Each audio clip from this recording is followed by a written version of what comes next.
오늘 우리 장로님께서 봉독한 말씀, 바울 사도가 이렇게 이야기하죠. 내가 이미 얻었다 함도 아니요 온전히 이루었다 함도 아니라 우리가 내가 그리스도 예수께 잡힌 바 된 것을 잡으려고 바울이 예수께 어떻게 잡혔나요? 잡힌 바 된 것을 잡으려고. 오늘 우리 살아오는 성도 여러분들이요, 여러분들은 다 주님께 잡힌 바가 되어서 여기 왔습니다. 바울이 그냥 사도가 아니에요. 그리스도에 잡힌 바 되어서 그 잡힌 바에 따라서 살아가려고 애썼다, 이렇게 말하죠. 우리 성도들이 오늘 예배하러 여기까지 오셨는데 오신 것은 주님의 잡힌 바 되어서라고 봐야 됩니다. 그래서 무엇이 나를 이 교회까지 끌었는가? 교회에 오면은 특별한 볼거리가 있는가? 볼거리도 없잖아요. 또 그냥 오는 것도 아니고 우리가 시간 내야 되고 또 비용 들여야 되고 또 그것뿐입니까? 하나님 앞에 또 헌금도 드려야 되고 무엇에 끌려서 여기까지 왔는가? 라고 할 때 여러분 그리스도에 잡힌 바 되어서 온 겁니다. 그렇게 하지 아니하면 안 되겠기에 여러분 오신 거예요.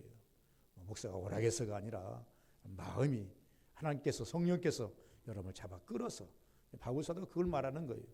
잡힌 바 된 것을 잡으려고 내가 하나님께 붙잡혔는데 또 하나님께 붙잡힌 것만으로 드는 것이 아니라 하나님이 나를 붙잡으시고 비전을 제시해 주셨다. 그것을 내가 잡으려고 한다. 여러분 단지 예수 믿는 것으로 끝나는 것이 아니라 예수를 믿으신다면 여러분 예수님께서, 주님께서, 하나님께서 여러분들에게 주신 비전이 있을 겁니다. 그걸 잡으려고 쫓아가야 됩니다. 축복일 수도 있고 은혜일 수도 있고 은사일 수도 있고 여러분들이 원하는 소원일 수도 있고 혹은 어떤 사람은 천국일 수도 있고 여러분이 잡힌 바 된 것을 잡으려고 쫓아가는 것이 우리의 발걸음이어야 된다고 하는 것을 봅니다. 바라봄의 법칙입니다. 그래서 하나님께서 인류를 창조하실 때에 모든 생물체에게 공통으로 주신 것이 있습니다. 아주 유용한 기능입니다. 눈입니다. 그래서 속담에 새의 눈을 가진 자는 흥하고 벌레의 눈을 가진 자는 망한다. 왜 이런 속담이 나왔을까? 새는 높고 멀리 나르고 새의 눈은 매나 밝아서 아주 세미한 것까지를 볼 수 있다고 합니다. 그런데 벌레는 낮고 습한 곳만 찾고 어두운 곳만 찾기 때문에 그렇다는 것입니다. 그래서 새의 눈을 가진 자는 흥하고 벌레의 눈을 가진 자는 망한다. 비유적인 것입니다만은 그러나 우리가 한 번쯤은 귀에다가 담아서 한 번쯤은 새겨볼 필요가 있겠다라고 합니다. 그래서 사람에게는 환경이 참 중요한 것 같습니다. 자기가 보고 자란 것, 이상은 범주를 떠날 수가 없는 것입니다. 보고 배운 것, 이상한 것을 넘어가지를 못합니다. 그런데 이것을 넘을 수 있는 방법이 딱 한 가지가 있는데 그것은 바라봄의 법칙입니다. 하나님께서 붙잡은 것이 무엇인지를 알 때에 우리는 한층 더 우리 자신의 신앙을 업그레이드 시켜서 살 수가 있겠다라고 하는 것입니다. 우리가 잘 아시는 영향력이라는 것이 있습니다. 맹모 삼편지교라고 하는 그런 말을 많이 들어본 줄 압니다. 아들을 교육하기 위해서 맹자의 어머니는 3번이나 이사를 했다, 이렇게 말을 하지요. 첫 번째 이사한 곳이 어디입니까? 시장, 먹고 살려고 시장 오기를 갔더니 사람들이 시장에서 뭐를 해요? 장사를 하지 않습니까? 호객 행위를 하지 않습니까? 이것 사세요, 이것 사세요, 이거 얼마입니까? 떨입니다. 이런 숱한 언어들이, 시장의 언어들이 참 많이 일어난단 말이에요. 어머니 옆에서 같이 놀던 어린아이가 어느 날 보니까 집에 와서 하는 말을 들어보니까 가서 그 흉내를 내는 거예요. 목소리 큰 사람 흉내를 내고 또 이상한 말을 하는 사람 흉내를 내면서 흉내를 내니까 어머니가 안 되겠다, 이사 가야 되겠다. 그래서 간 곳이 어디냐 그러면 조금 호젓한 곳으로, 오늘 공동묘지 상여집이 있는 곳으로 그분법으로 이사를 갔습니다.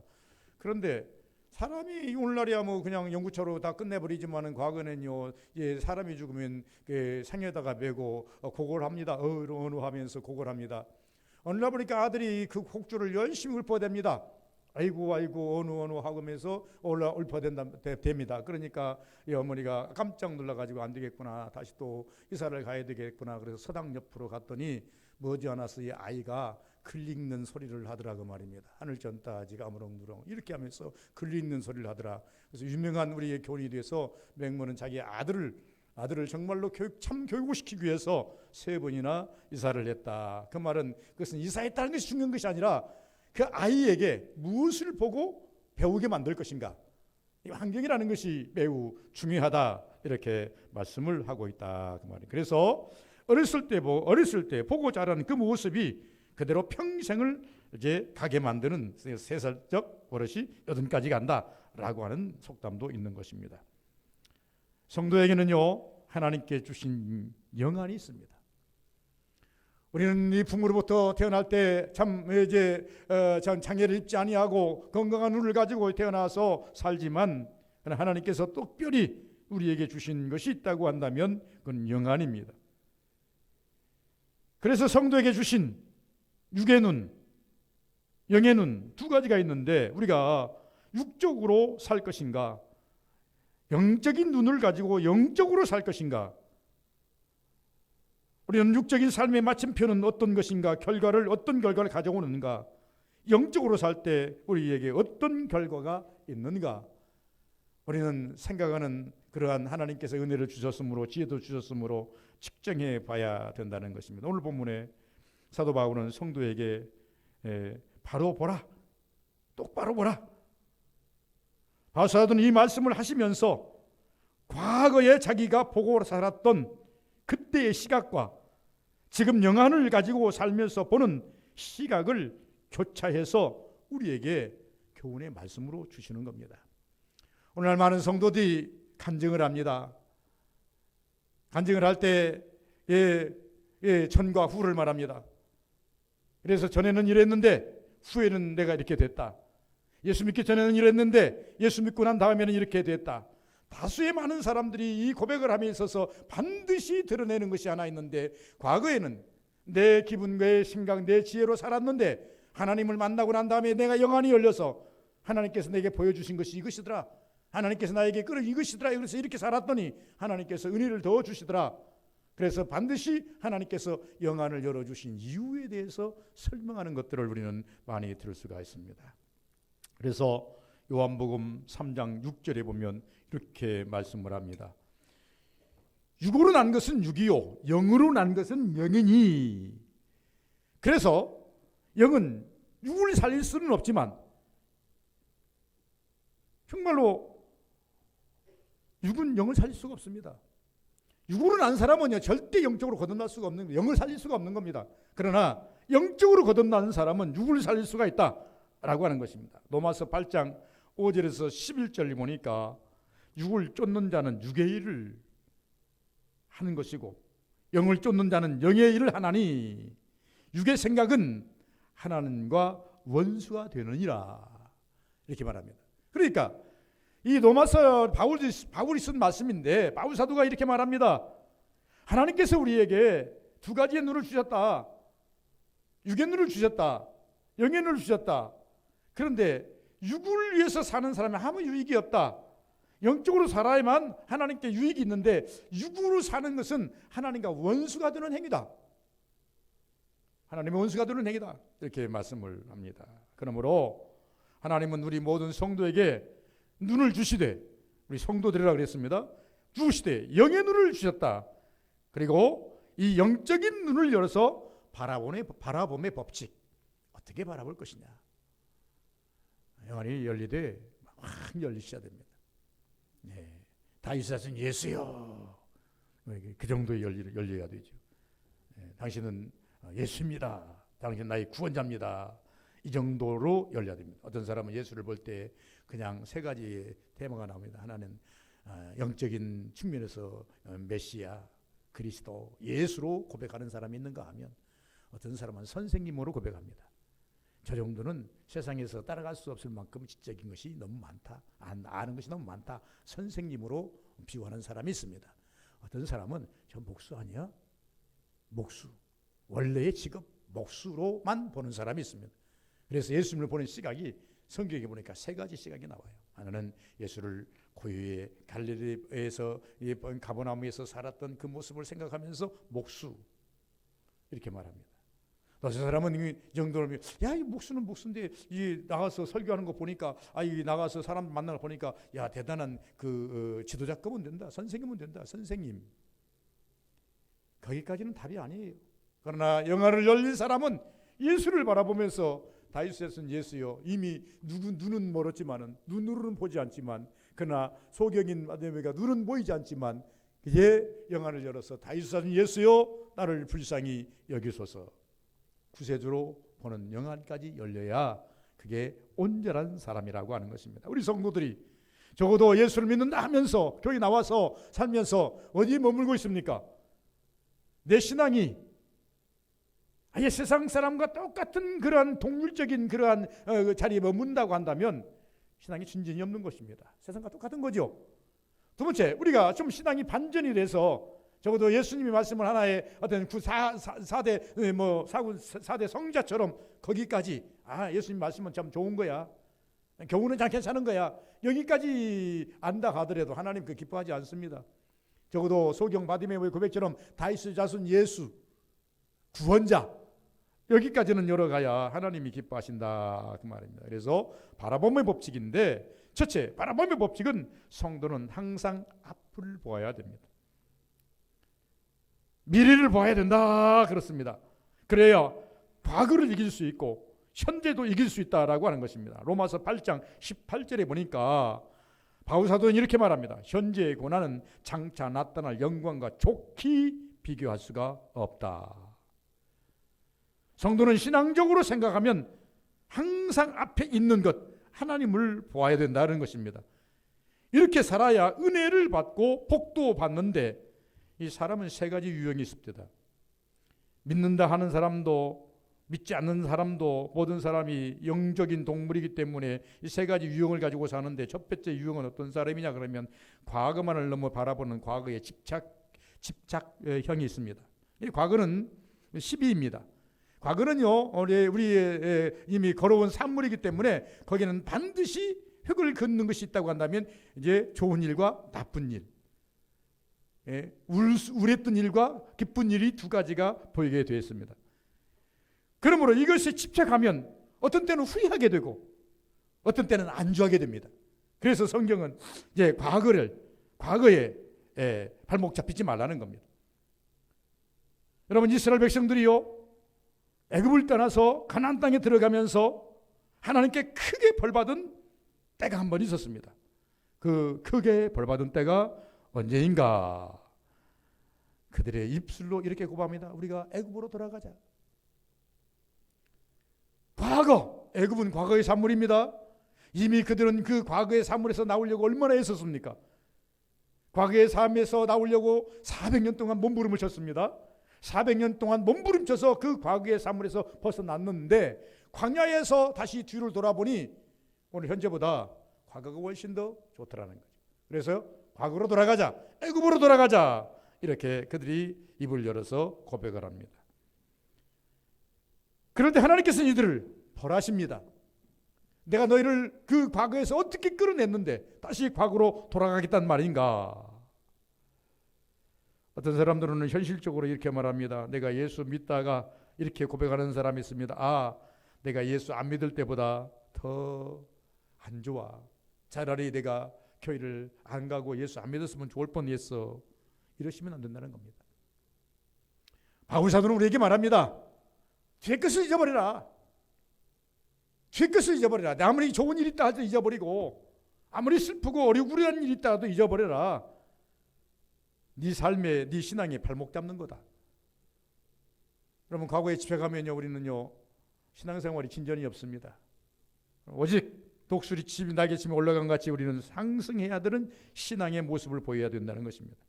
두 번째 유형은 어떤 유형이냐 그러면 현재만 보시는 분들이 많습니다. 또 이 또한 위험합니다. 좋으면 평생 좋을 것처럼, 안 좋으면 평생 안 좋은 것처럼 너무나도 변화무쌍한 그런 삶을 살기 때문에 그렇습니다. 우리에게는요, 인생을 살아가면서 여러 가지의 신호애락이 겹치게 돼 있어요. 믿는 자나 믿지 않는 자나 다 그렇게 돼 있다가 말입니다.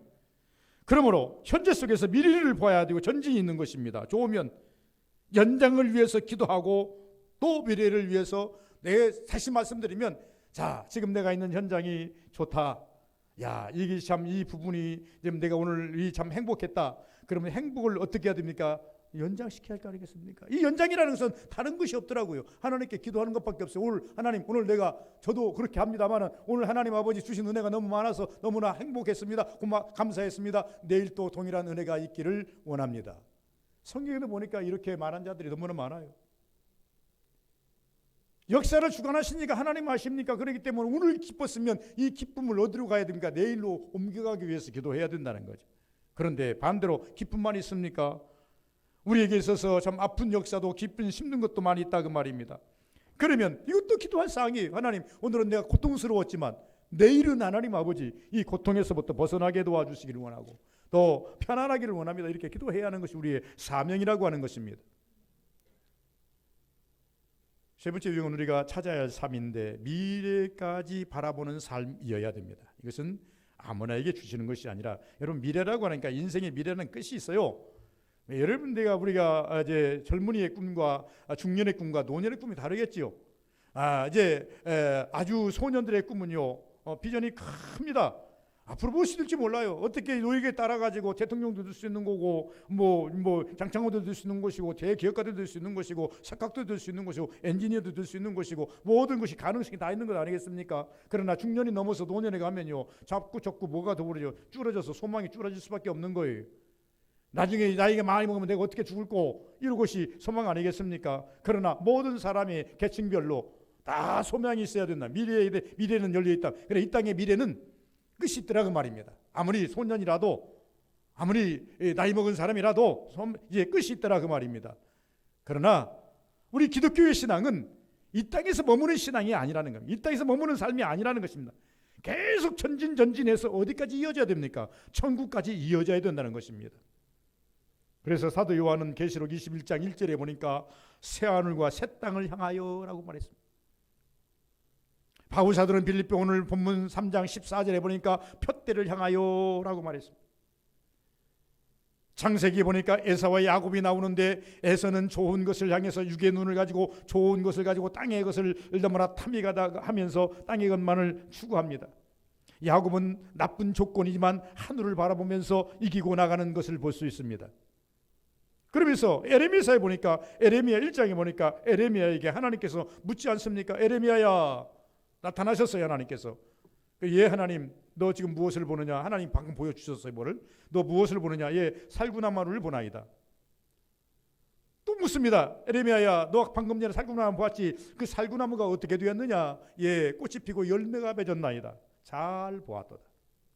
네가 본 것이 잘 보았도다. 왜 그렇게 말씀하셨을까요? 에레미야가 살던 시대에는요 극한 시대예요. 에레미야가 얼마나 고난의 종입니까?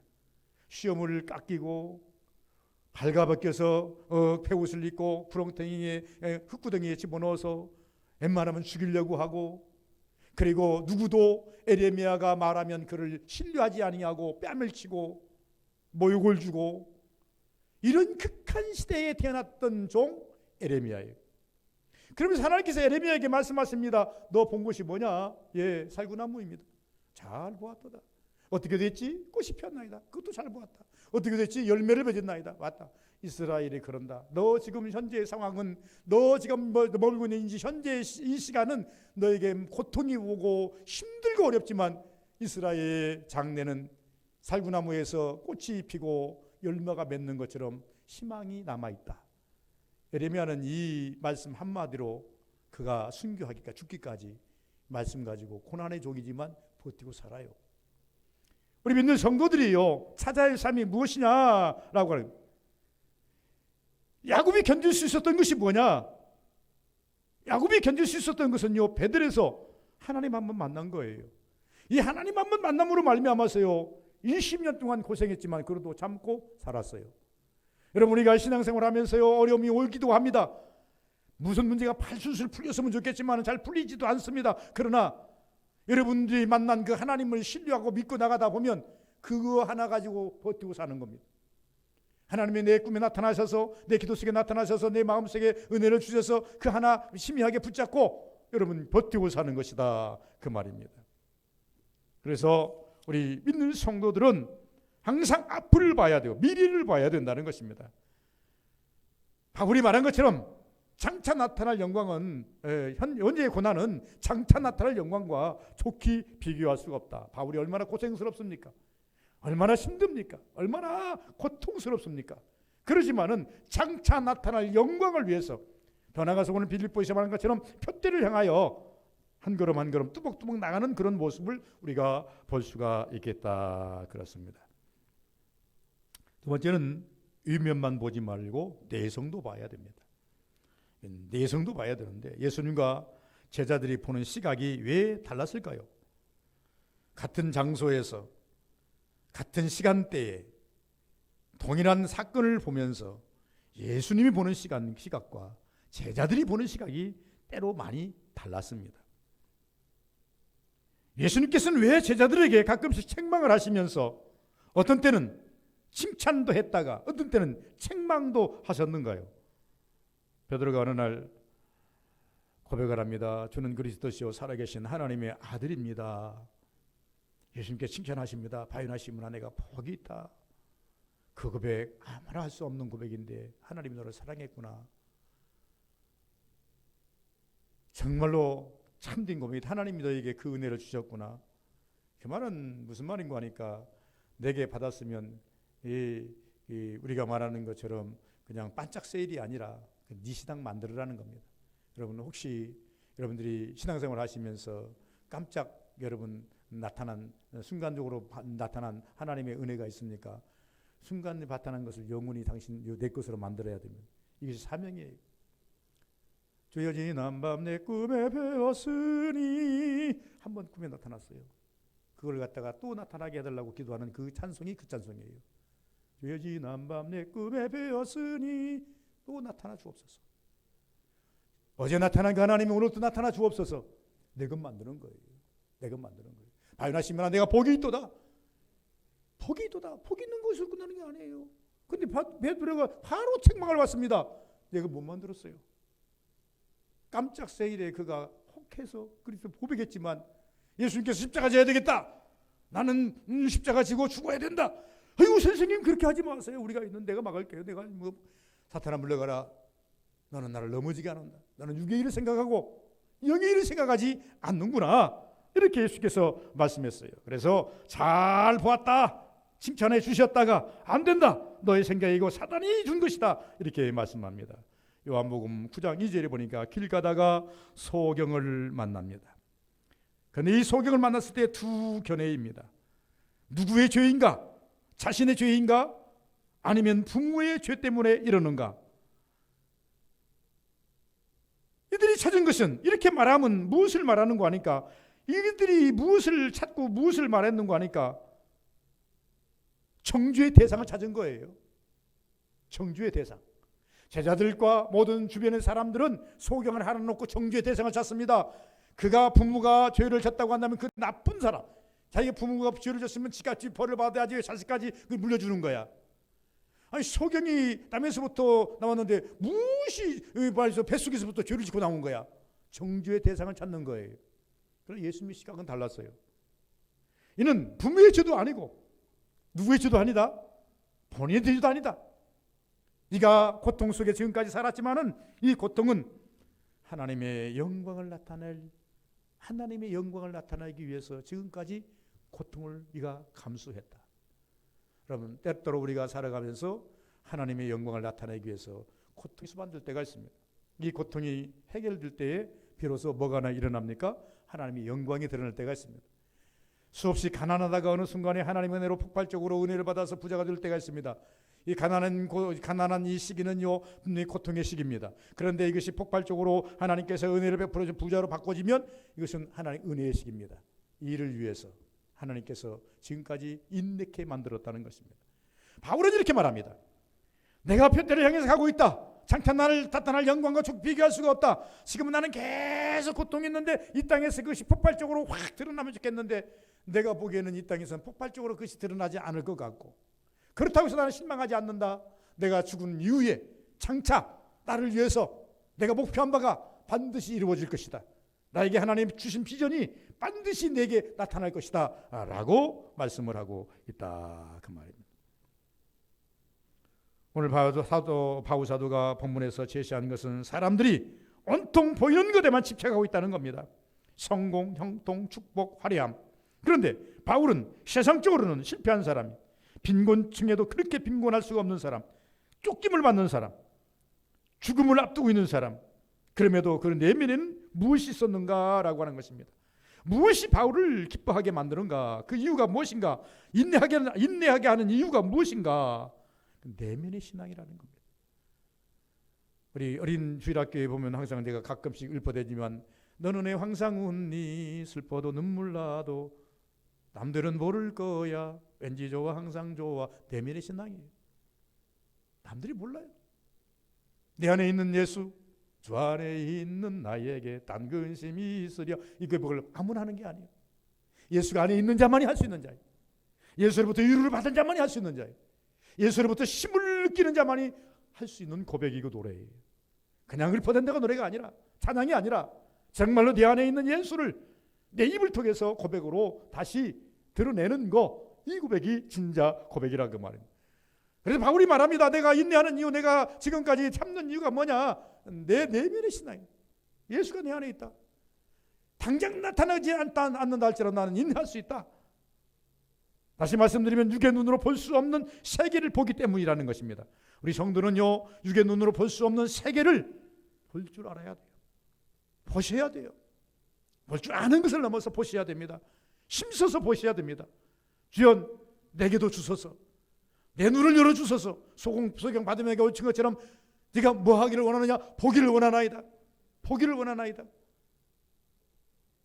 먼저 보기를 원해야 됩니다. 우리가 하나님 앞에서 보기를 원해야지. 바울이 보니 이게 쉽지 않겠습니까? 그래서 우리는 내면의 신앙, 내 안에 예수가 계시고 성도님에게 은혜가 있고 멀리 천국이 있고 상급이 있다. 이것을 지금 설명하네. 그래서 성도들은 내면의 신앙을 보려고 애써야 된다는 거예요.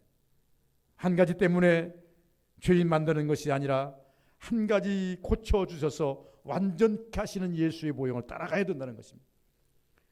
참 이게 우리는 참 근시안적인 인간들이에요. 여러분이나 저나 다 근시안적인 인간들. 멀리도 못 봐요. 제가 눈을 좀 수술했는데, 그래서 렌즈도 좀 엊그저께 가서 마지막 이제 점검을 했더니 뭐 최상의 렌즈를 꼈다 그래요. 좋은 렌즈를 껴가지고 이보다 더 이제 이제 좋은 렌즈는 없다 이렇게 이야기해요. 가까이 보려고 한다면 노안의 렌즈를 보는데 그냥 빛이 번지고 해가지고 멀리는 못 본다는 거예요. 조금 불편할 것이라고 그래요. 왜 그러냐면 가까이는 안 되고 이만큼 해서 볼 거라고 이 원장이 그렇게 이야기를 해요. 참 그런가 가만히 보니까 수술을 안고 차라리 안경을 쓰면 그냥 가까이 크게 잘 보이는데 요새는요 멀리서 봐야 되고 가까이 보면 좀 허리는 하고 참 이제 안경 안 써서 좋기는 한데 이게 안경 쓸 때보다 훨씬 더 밝지는 않아요. 흐릿하게 보이기도 하고 여러 가지로 이게 그리고 또 이제 바람 불면 아직은 완전치 못해 가지고 안압이 생겨 가지고 이제 좀 침침하고 껄끄럽고 바람이 들어오면 그냥 여러 가지 이상한 형태가 일어나서 뭐 적응 기간이니까 그러겠지. 한 1년 기다려 봐야지. 그런데 목사로서는 조금 불편하다. 왜 그러냐면 안경 쓰고 보면 성경이 잘 보였는데 안경을 쓰자니 그렇고 안 쓰자니 쓸 수도 없고 안 쓰면 멀리서 봐야 되고 이게 좀 떠듬떠듬 읽어야 되고 여러 가지 불편함이 꽤나 많습니다. 그리함에도 불구하고 참 이게 눈이 있다고 하는 건 얼마나 좋습니까? 그래서 우리는 영안을 하나님께서 주신 것에 대해서 감사해야 됩니다. 그런 생각해 봤어요. 하나님께서 모든 사람들에게 모든 성도들에게 영의 눈을 주시는데 좀 밝은 눈을 주셨으면 좋겠다. 또 막 열어볼 수 있는 눈을 주셨으면 좋겠다. 이런 생각을 하면서 내게도 주소서. 여러분 소경이 내게도 주소서 할 때 주시지 않겠습니까?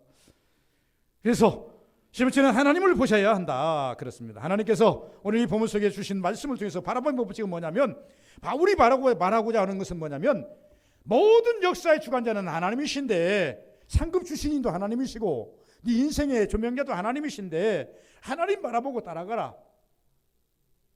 예수께서 이렇게 말씀하시죠. 나는 길이요 진리요 생명이니 날 보고 따라오라는 겁니다. 내가 가는 길이 생명의 길이다. 내가 가는 길이 진리의 길이다. 내가 가는 길이 천국 길이다. 나로 말미암지 않고는 아버지께로 올 자가 없느니라. 그러면 이 말씀을 종합해 보면 무슨 말입니까? 나만 바라보고 따라와. 나만 바라보고 따라와. 이 말씀이 내가 앞서갈 테니까 나만 보고 따라와. 다른 방법 없다. 여러분, 우리는 해바라기를 잘 아실 것입니다. 이름하여 해바라기는 해만 뜨면 해를 향해서 얼굴을 향하는 그런 습성이 있습니다. 한번 해바라기를 한번 키워보시기 바랍니다. 한번은 키워보시지 않다면 연구를 해보시기 바랍니다. 저를 어렸을 때 집에서 해바라기 키워봤어요. 참 희한합니다. 분명히 아침에 동쪽에서 이렇게 해가 뜨는 쪽에다가 이렇게 얼굴을 이 해바라기에 비치고 있습니다. 점심때 가면요 이렇게 와 있어요. 해가 지면요 서쪽으로 이렇게 목을 확 틀어놨어요. 자고 아침에 나가면요 어느새 밤에 다시 원점으로 동쪽을 향해서 목이 이렇게 해가 이렇게 해바라기가 딱 이렇게 또 서 있어요. 아니 자는 사이에 해가 저쪽으로 뜨는 줄 어떻게 알고 저쪽으로 이게 목을 딱 돌려가지고 하루도 빠짐없이 해바라기가 이게 꽃이 피면서 열매를 맺어가지고요 더 이상 목이 돌아가지 못할 때까지요 해바라기는 주장창 해만 바라보면서 돌립니다. 그래서 이름도 잘 줬어요. 해바라기. 여러분 적어도 우리 인생들이요 주바라기라는 말을 씁니다. 주바라기가 뭔지 아십니까? 주만 바라보는 사람. 어떤 상황에서도 어떤 삶에서도 어떤 측면에서도 혹은 굴 속에서라도 혹은 웅덩이 속에서라도 물속에서라도 전후한 고통 속에서도 병상에서라도 주만 바라보는 사람, 이런 사람을 가리켜서 주바라기라고 말합니다. 정말 우리는 주바라기가 되어야 됩니다. 하나님이 이렇게 말씀하십니다. 나는 찾는 자의 하나님이다. 그러면 왜 해바라기는 해만 그렇게 구장창 바라볼까? 해를 구장창 바라봤더니 나중에요 요따만 이게 어떻게 보면 이게 어떤 쟁반만한 그런 해바라기가요 씨가 엄청 많이 들었습니다. 그 엄청난 수많은 씨가요 꽉 배겨 있습니다. 해를 잘 보고 해를 모가지를 잘 돌려서 목을 잘 돌려서 해를 계속 구장창 한 서너 달 동안을 계속 잘 돌린 이 해바라기는요 가을에 가서 보면요 하나도 창창 배겼는데요 엄청 많이 나옵니다. 누가 하나님 은혜를 많이 받습니까? 누가 사실적으로 하나님의 축복을 많이 받습니까? 영적으로. 우리 영안이 있다 그랬으니까. 영안이 열린 사람은 DNA가 있는 사람은 예수 그리스도의 은혜가 되어 있는 사람은 주바라기가 되어야 올 것이다. 옳겠다. 그래서 하나님은 찾는 자의 하나님이다. 그러므로 하나님을 바라보는 자는 하나님이 살아계심과 하나님이 함께 하심을 믿어야 된다고 히브리서 11장에 말합니다. 그래서 하나님께 나아가는 자는 반드시 하나님이 살아계심을 믿어야 할지니라. 살아계신 하나님을 믿어야 할지니라. 다시 한번 강조합니다. 살아계신 하나님을 믿어야 할지니라. 내 법에 하나님이 계신다. 하나님이 죽은 하나님이 아니라 살아 역사하셔서 나와 함께 하신다. 이것을 우리는 구장창 믿어야 된다. 이런 신앙은 믿음이 인정받아서 환경과 역경과 좌절과 이 모든 것을 다 이길 수 있는 체계를 가질 수가 있다는 것입니다. 여러분, 앞서서도 말씀드렸지만은 야곱이라는 사람이 험난한 길을 떠납니다. 얼마나 두려웠는지 몰라요. 형이 죽이려고 그러니까 형이 낯을 피해서 엄마가 핏이 나라니까 엄마의 낯을 피해서 아버지도 인정을 해줬어요. 빨리 이제 형이 너 가만 안 두겠다 그러니 빨리 피했다 와라. 형이 잠잠하면 형이 마음이 누그러지면 그때 와라. 언제일지 모르지만은 떠납니다. 물 한 병 짊어지고 갑니다. 가다가요 베델에 왔어요. 하루쯤 갔는데 한 40km 왔어요. 한 40km 와가지고 저녁이 됐어요. 얼마나 힘들겠습니까? 맹수도 있지, 울음소리도 있지. 그런 곳에서 아무 집도 없지, 주막도 없지. 그런 빈들에서 하룻밤 자려고 생각하니 무섭고 떨리고 두렵습니다. 미래도 불투명합니다. 살아서 돌아올 것인지 말 것인지. 그 순간에 하나님께서 야곱이 잠들었는지 잠이 안 들었는지 모르겠지만 비몽사몽간에 하늘에서부터 땅까지 사닥다리 하나가 쭉 내려오더니 천사들이 오르락 내려갑니다. 천사들이 말도 안 해요. 천사가 말도 안 한다니까요. 야, 너 걱정하지 마. 이런 멘트라도 한번 날려줬으면 좋겠는데, 가까이 와서 나 참 힘들겠다, 내가 너와 함께 할게, 이런 멘트라도 한번 날려줬으면 좋겠는데, 창세기에 보니까 야곱에게 보여주기만 해. 하늘에서 땅까지 사닥다리 하나 딱 내려오고 전사가 오르락 내리락 하고 그 이상 아무것도 없어요. 그럼에도 불구하고 야곱은 뿔떡 일어나서 거기에다가 이에 돌을 갖다가 묻고 자기의 물병을 갖다 부숴버리고 그리고 서울을 합니다. 하나님이여, 보여주셔서 감사합니다. 내가 평안히 다시 돌아오면 여기다가 내가 교회를 지켰나이다. 여러분, 하나님께서 야곱에게 요구한 것도 없어요. 멘트를 날린 것도 없어요. 단지 본 거예요. 제가 말씀드리고 싶은 다른 게 아니라, 이 하나님께서 영안을 열어서 꿈속이라도 나타난 그 하나님의 모습을 보고 야곱은요 20년 동안 버틸 수 있었던 거예요. 여러분, 신앙의 이 힘이 어디에 있습니까? 우리 서부교인들의 신앙은 어디에 있습니까? 그래서 제가 강구하지 않아요. 꿈에라도 주님 한번 만나십시오. 여러분, 강한 성령의 은혜로 진한 감동이라도 한번 받아보십시오. 더 하나님께 열어주시면 여러분이 영안이 확 열려서 여러분 천사도 볼 수 있었으면 좋겠고, 예수 그리스도의 십자가 지신 모습도 볼 수 있었으면 좋겠고, 알 수는 없지만 강한 빛을 볼 수 있었으면 좋겠고, 남으로 들을 수 없는 사도 바울만이 들었던 그런 하나님의 음성도 들었으면 좋겠다. 그 한 번이 여러분을 흔들리지 않게 합니다. 그 한 번이 오직 죽는 그날까지, 성공하는 그날까지 십자가 바라보고 주만 바라보고 사는 것입니다. 별거 없어요. 저나 여러분들이나 별거 없어요. 똑같은 사람이에요. 저도 흔들림 없이 지금까지 오고 있는 것은 과거에 하나님께서 기도하다가 만난 예수, 그 예수예요.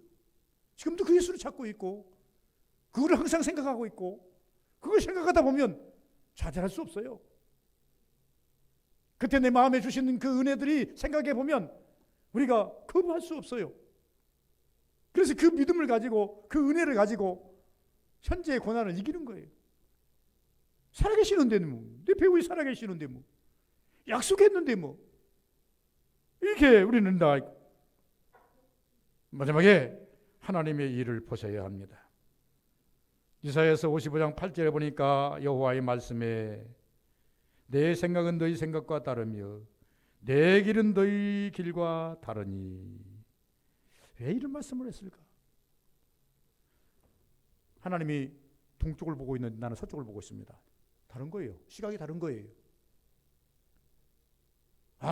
하나님은 저는 용서해 줘야지, 그런데 저는 벌 줘야지. 생각이 다른 거예요. 다른 거예요. 방향성이 다르고 생각이 다르다. 그러면 예수님께서, 하나님께서 우리 이 말씀을 주신 이유가 뭡니까? 네 생각 버리고, 네 뜻 버리고, 네 시각 버리고 나 따라오라는 겁니다. 예수께서 말씀하셨잖아요. 나는 길이요 진리 생명이다. 다른 방법으로 구원받으려고 하지 말아라. 다른 방법으로 너희들 천국 가려고 하지 말아라. 다른 방법으로 이 땅에 살려고 하지 말아라. 내가 주신 말씀, 내가 가르친 그 말씀, 제시한 거 지킬 줄 알아야 된다. 이사야서도 말씀합니다. 네 생각 버려야 된다. 네 시각 버려야 된다. 그리고 내 생각으로 와라. 그래서 우리 하나님께 묻는 겁니다. 기도할 때마다 하나님께 묻는 겁니다. 하나님, 이것이 내 생각일진데 과연 내 생각이 옳다고 한다면 하나님 응답하옵소서. 그래서 우리가 기도하지 않습니까? 내 안에서 주의 뜻이 이루어지기를 기도하지 않습니까? 내 삶에서 주의 뜻이 이루어지기를 기도하지 않습니까? 그것이 방향성이 같은 거예요. 생각이 같은 거예요. 그래서 결론적으로 다윗을 향해서 하나님께서 말씀하신 건, 다윗은 내 마음에 합한 자라. 합한다라는 말이 무슨 말일까 한번 생각해 봤더니요, 마음에 쏙 든다는 거죠. 근데 무엇이 다윗이 그렇게 하나님 마음에 쏙 들었을까? 다윗의 생각이 하나님 생각과 일치해요. 다윗의 방향성이 하나님의 방향성과 일치해요. 다윗이 걸어가는 길이 하나님이 원하는 길로 가고 있어요. 그래서 이름하여 다윗을 향해서 내 마음에 합한 자라. 나는 사람의 외모를 보는 것이 아니다. 사람은 외모를 보지만 나 여호와는 중심을 보느니라. 오늘도 이 시간도 하나님께서 여러분 중심을 보시고 계십니다. 어디를 향하고 있는지를 보시고 계십니다. 일말이나마 하나님 일주일 동안 사시면서 하나님 생각 많이 하십시오. 주님 생각 많이 하십시오. 기도 많이 하십시오. 어떤 생각이 옵니다. 좋은 생각이 있으면 하나님 내가 이런 마음이 확 오는데 이것이 주님 생각하고 일치합니까? 물어보세요. 어떤 생각이는요 악한 생각도 들어올 때가 있습니다. 하나님 이런 악한 생각이 내 안에 들어오는데 이것은 하나님 원치 않는 생각일 것 같은데 이거 하나님 빨리 뽑아주옵소서. 잡초는 뽑아야지요. 잡초는 뽑아야 곡식이 열매를 열 것 아니겠습니까? 내 안에서 30배, 60배, 100배의 결실을 맺으려면 반드시 이 작업이 필요합니다. 농부는요 열매를 많이 맺기 위해서 잡초를 제거하는 것처럼 우리 성도들이요 농부된 심정으로 우리 내 안에서 그리스도의 열매가 많이 나기 위해서는 이런 것도 뽑을 줄 아셔야 됩니다. 뽑는 것만이 능사입니까? 뽑았으면요 비료도 줘야 되지 않겠습니까? 거름도 줘야 되지 않겠습니까? 내 생각이 옳다고 한다면, 내 생각이 건전하다고 한다면, 내 생각이 하나님 앞에서 합당하다고 한다면 그것도 기도해서 이 생각이 하나님 합당하거든 주여 이루어 주옵소서. 풍성하게 이루어 주옵소서. 기도하면 하나님께서 이루어 주십시오 믿습니다. 그래서 바라보며 법칙 속에 은혜 있기를 주의 이름으로 축원을 드립니다. 거룩하신 아버지 감사합니다. 복되기를 원하고 은혜 되기를 원합니다. 이 시간도 하나님 아버지 앞에 기도합니다. 간구합니다. 갈망합니다. 하나님